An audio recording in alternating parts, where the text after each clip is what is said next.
Ankle hook, knee hook. From here, you can do the carousel. Just switch and wrap.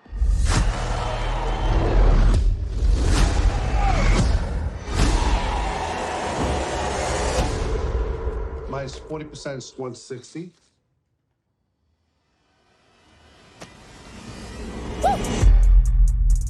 I just want to take care of my grandma, maybe go shopping every once in a while.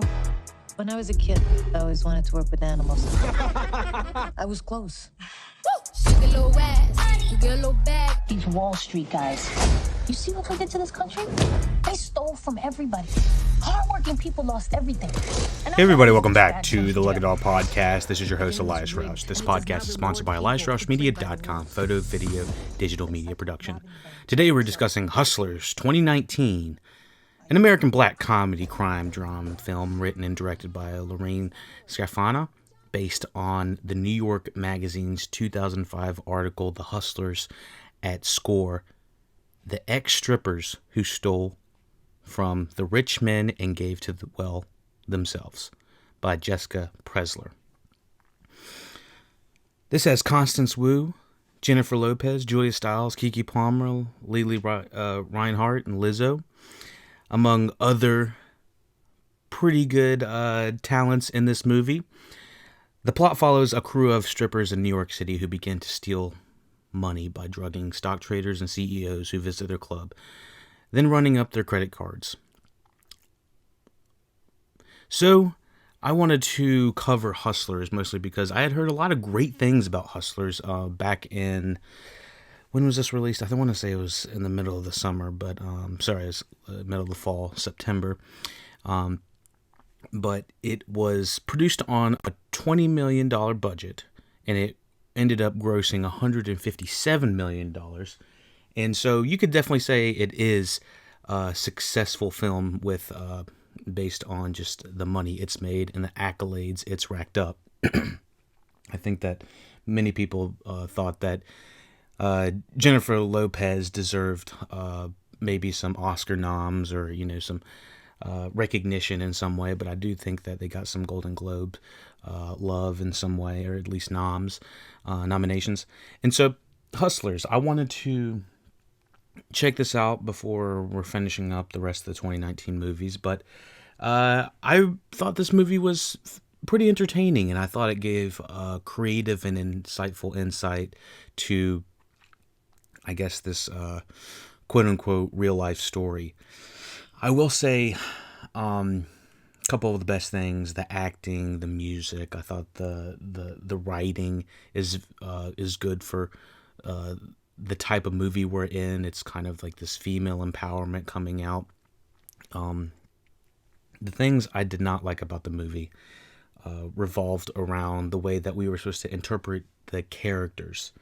The majority of the time, the characters are kind of shown as if they're innocent and not quite as complicit as what you would think. And I do feel like within the movie, the biggest issue I would place upon the movie is that it feels like we're celebrating these people too much and we're not really going for what the real story was.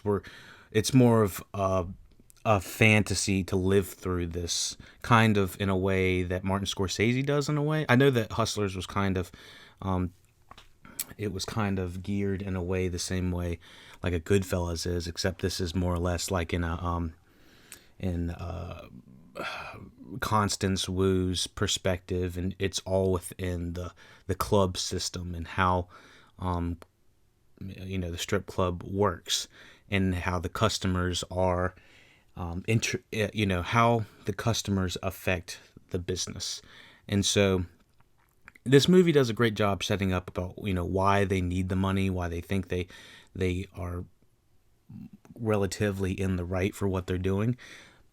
My only issue is, throughout the entire movie of, let's just say, like Wolf of Wall Street again, that's kind of like a Goodfellas-esque movie. We're going along the path of these guys, or a group of people who are doing some things that look fun and flashy, and you might see a lot of money, you might see a lot of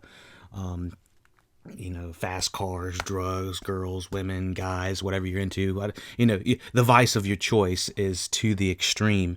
And these movies are kind of wish fulfillments in a way for fantasy, or fantasy fulfillments in a way. But the main thing about having like a Goodfellas at the very end is it's tempered at the very end. The ride stops. It's realized that what they're doing is extremely wrong on some level. So no matter what kind of crime thriller type adventure movie you're generally going on, a lot of the times the person at the very end is supposed to have some sort of comeuppance in a way that I feel like this movie kind of drops the ball on. I won't exactly give the final. I'll do a spoiler section real quick, although I don't think there's too much to spoil on this movie. I just feel like it's the interpretation of how it's shown is a little bit misplaced or misguided. I don't feel like we should care about these people at all. Like, they're pretty heinous in the way it's written. So I don't know. I got some issues with how the story's tackled.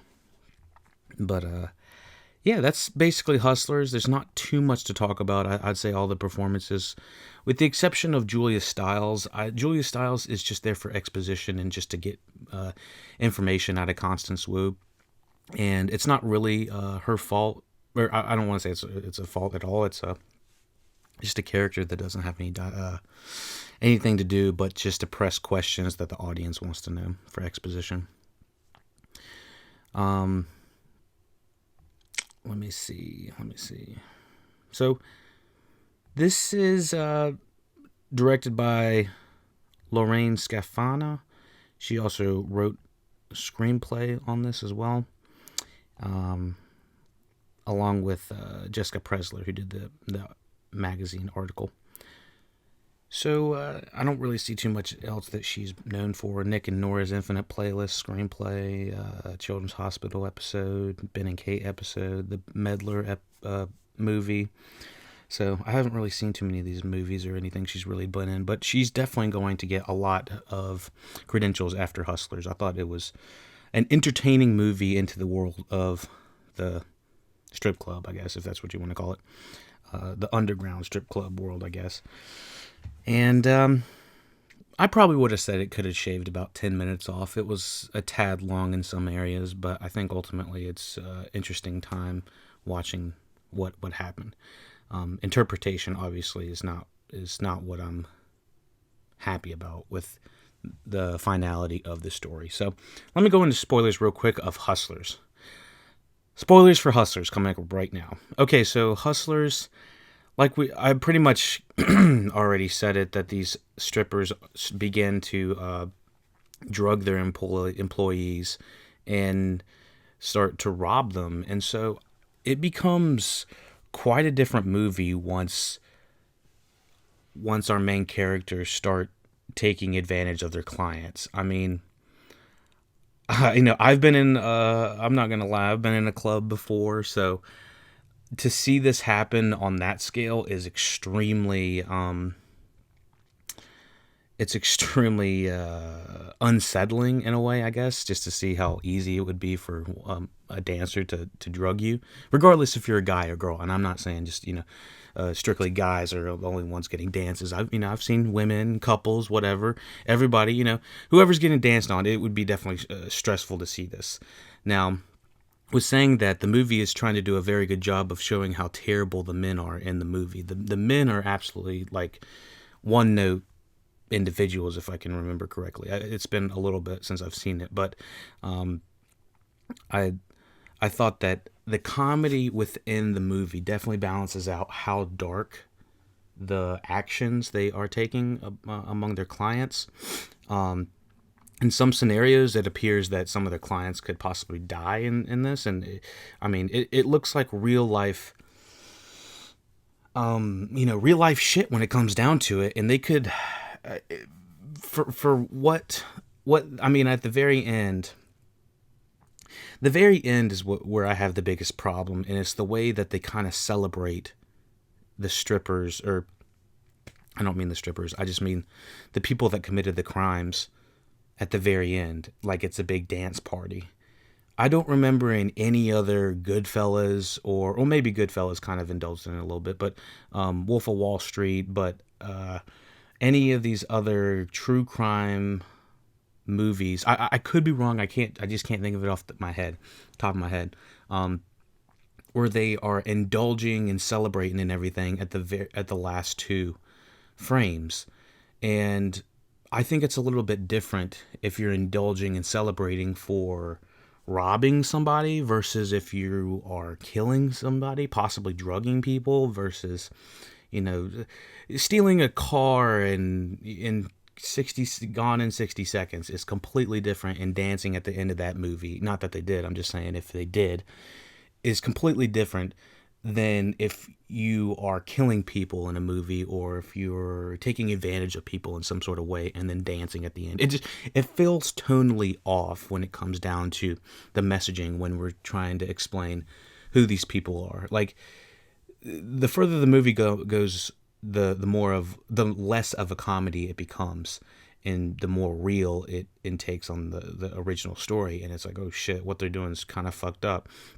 And the characters generally acknowledge that, but I don't feel like a level of sympathy for them generally at all. I think you start to lose it somewhere during the middle of the movie, but for some reason I feel like the movie doesn't know that, and it thinks that the viewers are supposed to be sympathetic along with our characters' cause through the end of the movie, even after the end credits and that little bonus they have after the credits, like this little stinger scene of them dancing in the club. It's like, that doesn't, I just don't feel like that's how you should do. If this movie was not based off of real life, I think it would be a different story. So I think that's basically my biggest gripe about Hustlers. But overall, it's still a very interesting movie, very funny. I really love the performances, and Jennifer Lopez is still defying gravity and age, and she's just stuck and solidified in like time at 2005 or something like that. She is, like, I don't want to say that it's just strictly her looks, because all of the women obviously look amazing, but she is putting on a physical performance that is unlike anyone else. I mean, you see okay, let's just put in comparison Tom Cruise and the physical shape that he's in to do Fallout and Mission Impossible whatevers. Jennifer Lopez is equal that, but for the body of one of the world's best, let's just say, dancers or choreographers or performers. She's got that type of physique, and it is banging. I mean, she just looks like she's been in the gym, like getting it. And so very proud of the way that, I'm not proud, but I'm just in awe of Jennifer Lopez and her performance, just her physique performance, and then let alone her dramatic performance. Both stellar on both ends. Constance Wu, again, still very good. We know her best from Crazy Rich Asians, and she's only getting better with time as well. So thank you for watching, listening, whatever you're doing with the Look It Out Podcast. Check out lookitoutpodcast@gmail.com for all questions, comments, concerns. PayPal.me/lookitoutpodcast for all donations. We're trying to raise a little bit of money for this year to boost some studio quality up. So let me know what I can do. I possibly thinking of getting some bonus content for y'all. So be sure to take a look at that in the show notes. And yeah, thank you for listening. Email, Twitter, Facebook, Twitch, Instagram, everything, YouTube, all in the description. You already know what it is. Sponsored by EliasRushMedia.com. Photo, video, digital media production. Thank you, and take it easy.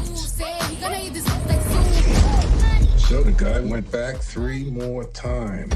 Guess he must have liked it. Hammer time. I was born to flex. Diamonds on my neck. I like boarding jets. I like more than sex. But nothing in this world that I like more than sex. We didn't do anything wrong. Tony wouldn't let this happen. I'm gonna text him. Who gave her phone back? Jump it down, back it up. Ooh, hey, make that too. Hey.